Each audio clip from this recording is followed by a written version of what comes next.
ശരി, ശ്രീ റെജി ലൂക്കോസ്, ഇപ്പോൾ രാഹുൽ മാങ്കൂട്ടത്തിലിനെയും അടൂർ പ്രകാശിനെയും ഒരേ തട്ടിൽ തൂക്കിക്കൊണ്ടുള്ള പ്രതികരണങ്ങളാണല്ലോ CPM നേതാക്കളിൽ നിന്ന് വരുന്നത്. എന്താണത് ഈ തദ്ദേശ ഭരണ തെരഞ്ഞെടുപ്പിൽ ഉപയോഗിക്കുക എന്നുള്ളത് മാത്രമാണല്ലോ?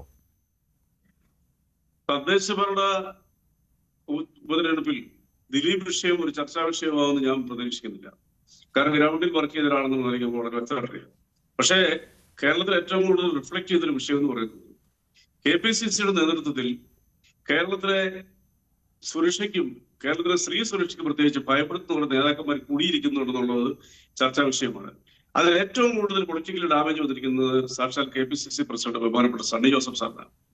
ദിലീപ് വിഷയത്തെ സംബന്ധിച്ചോളം ആർക്കും എന്താ പറയുക, പല രീതിയിലുള്ള അഭിപ്രായങ്ങളുണ്ട്. എനിക്ക് എന്റേതായ അഭിപ്രായങ്ങളുണ്ട്. കാരണം ഈ വിഷയം ഉണ്ടായി രാത്രി 11:50 മനോരമ എന്ന് പറഞ്ഞ വിഷൻ ചാനലിലാണ് ഡോക്ടർ ലാൽ നടൻ കം പ്രൊഡ്യൂസറായ ലാലിന്റെ വീട്ടിൽ ചെല്ലുകയും അവിടെ മുതലുള്ള ലൈവ് കണ്ട ഒരാളാണ്. പിറ്റോസിന്റെ ആ വൈകുന്നേരം അന്നത്തെ ഒരു പ്രമുഖ ചാനലിൽ ഞാൻ ചർച്ചയ്ക്കുണ്ടായിരുന്നു. തുടർച്ചയായിട്ട് 3 മാസം ഞാൻ ചർച്ചയ്ക്കുണ്ടായിരുന്നു, 3-4 ദിവസം ഓടിച്ചിട്ട്. അതുകൊണ്ട് ആ വിഷയത്തിൽ എനിക്ക് എന്റേതായ കൃത്യമായ ഒരു നിലപാടുണ്ട്. അതിന്റെ ആദ്യത്തെ ദിവസം ആ രാത്രി ലാലിന്റെ വീട്ടിൽ നടന്ന നാടകങ്ങൾ എന്താണെന്നുള്ളത് പ്രത്യക്ഷമായിട്ട് കണ്ട ഒരാളെന്ന നിലയ്ക്ക് അത് ലൈവായിട്ട് നമ്മുടെ കഥകളെ വാർത്തകൾ പറയാൻ വിശ്വസിക്കുന്നതാണ്.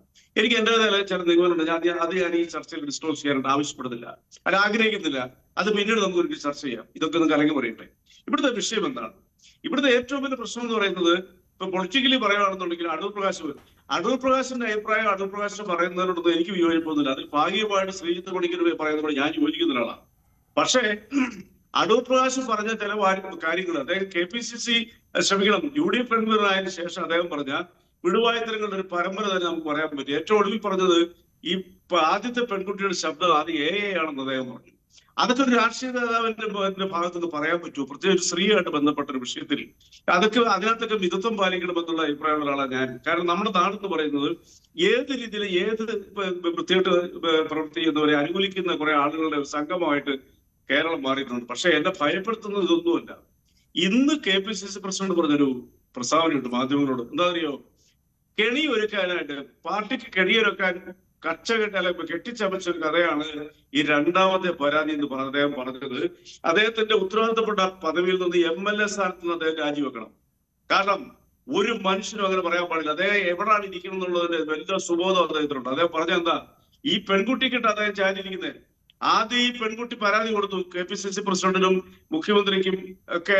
അവർ മെയിൽ ചെയ്തു പരാതി. ആ പരാതി ഇദ്ദേഹം പറയുന്നു, ഞാൻ പ്രതിപക്ഷ നേതാവിനോട് ആലോചിച്ചതിന് ശേഷം നേരെ DGPക്ക് ആ പരാതി ഡൈവേർട്ട് ചെയ്തെന്ന് പറയുന്നു. അപ്പൊ തന്നെ അവിടെ തന്നെ അദ്ദേഹത്തിന് ഉത്തരവാദിത്തം അദ്ദേഹം നിർവഹിച്ചതായിട്ടാണ് നമുക്ക് ഫീൽ ചെയ്യുന്നത്. അല്ല എങ്കിൽ ഇത് കെണിയാണെങ്കിൽ ഊരും പേരില്ല എന്ന് പറഞ്ഞാൽ അദ്ദേഹം കൊടുക്കാൻ പാടില്ല. കാരണം DGP മുഖ്യമന്ത്രിക്ക് ഡയറക്റ്റ് കൊടുത്തിട്ടുണ്ട്. ഒന്നതെ. രണ്ടാമത്തെ സംസാരമാണ് നമ്മളെ ഞെട്ടിച്ചു കളഞ്ഞത്. എവിടെ എന്തുകൊണ്ട് മൊഴി കൊടുക്കുന്നില്ല എന്ന് പറഞ്ഞ് ഈ മാങ്കൂട്ടത്തിനെ വിളിപ്പിക്കാനായിട്ട് ഇവരെല്ലാവരും രംഗത്തിറങ്ങിയപ്പോൾ പെൺകുട്ടി കഴിഞ്ഞ ദിവസം ADGPക്ക് മുമ്പാകെ ഡയറക്റ്റ് ആയിട്ട് മൊഴി കൊടുത്തു. ആ മൊഴി കൊടുത്തത് പുറത്തു വന്ന വാർത്താപ്രകാരമാണെങ്കിൽ നമ്മൾ കേട്ടതിനേക്കാൾ ഭയാനകമാണ്. 21 വയസ്സ് മാത്രം പ്രായമുള്ള ഒരു പെൺകുട്ടി അവരുടെ വീടുകളിന്റെ ചുറ്റും പലതവണ പോയി വിവാഹം കഴിക്കാം എന്ന് പറഞ്ഞ് വ്യാമോഹം നടത്തി ഒരു ഹോം സ്റ്റേയിലേക്ക് വിളിച്ചു വരുത്തി, മറ്റൊരു ക്രിമിനലിനെ വെട്ടി വിളിച്ചു വരുത്തി അതിഭയാനകമായി പീഡിപ്പിച്ചു. ദേഹം മുഴുവനും മുറിവേറ്റു. നമ്മൾ ചാൾസ് ഡാർവിൻസ് എന്ന് പറയുന്ന ഒരു അമേരിക്കക്കാരൻ 1913 അമേരിക്കയിൽ നടത്തിയൊരു ക്രൂരമായ സ്ത്രീപീഡനമുണ്ട്. സാഡിസ്റ്റ് കേട്ടിട്ടുണ്ടായിരിക്കും. അതിനെക്കുറിച്ച് ബുക്ക് വരെ ഇറങ്ങിയിട്ടുണ്ട്. ആ മനുഷ്യൻ ചെയ്തതിനൊക്കെ ഭീകരമായിട്ട് ഈ കൊച്ചു പെൺകുട്ടിയെ ഇയാൾ ക്രൂരമായി പീഡിപ്പിച്ചത് മാത്രമല്ല, വിവാഹം കഴിക്കാമെന്ന് പറഞ്ഞുകൊണ്ട് അയാൾ ഗർഭധാരണം നടത്തിയിട്ട് പറയുന്നു അയാൾ അതിന് പറ്റില്ല എന്ന് പറയുന്നു. ആ പെൺകുട്ടി ഒരു പരിധിവരെ കേരള പെൺകുട്ടികൾക്കൊപ്പമാണെന്ന് വിശ്വസിച്ചുകൊണ്ട് ആദ്യത്തെ പെൺകുട്ടിയുടെ പരാതിയിൽ തന്നെ ജനത്തിന്റെ മനസ്സിൽ ആ പെൺകുട്ടികൾ സഹതാപം ഉണ്ടായിരുന്നു. ഈ പെൺകുട്ടി തന്നെ പരാതി കൊടുത്തപ്പോൾ ആ പരാതി പാർട്ടിക്ക് വെച്ച കെണിയാണെന്ന് പറഞ്ഞാൽ അത് മൊഴി പോലും കൊടുത്തിട്ട് പറഞ്ഞ KPCC പ്രസിഡന്റ് സണ്ണി ജോസഫാണ് ഇന്ന് നമ്മുടെ കേരളത്തിലെ സ്ത്രീ സമൂഹത്തിനോട് പറഞ്ഞ ഏറ്റവും വലിയ അപമാനം പറഞ്ഞ ആൾ. ഒരു സംശയമില്ല. അദ്ദേഹത്തിന് അത് എങ്ങനെ പറയാൻ തോന്നി? ആ പെൺകുട്ടിയല്ലേ പരാതി കൊടുത്തത് പിന്നെ കേരളത്തിലെ ആഭ്യന്തരമന്ത്രിയോ അല്ലെ കേരളത്തിലെ CP നേതാവാണോ പരാതി കൊടുത്തത്? വിക്ടിമായി അതേ പെൺകുട്ടി പരാതി കൊടുത്തിട്ട് മൊഴി കൊടുത്തതിന് ശേഷം ഈ മനുഷ്യൻ ജാമ്യം കിട്ടിയ ഉടനെ പറഞ്ഞെന്താ, അത് പാർട്ടിക്ക് വെച്ചൊരു കെണിയായിരുന്നു എന്ന്. അങ്ങനെ പറഞ്ഞൊരു KPCC പ്രസിഡന്റാണെന്ന് കേരളത്തിലെ ജനങ്ങളുടെ മുമ്പിൽ വലിയൊരു നെഗറ്റീവ് കഥാപാത്രമായിട്ട് ഇരിക്കുന്നത്. ഞാൻ ഒരിക്കലും അദ്ദേഹത്തിന് പ്രതീക്ഷിച്ചില്ല.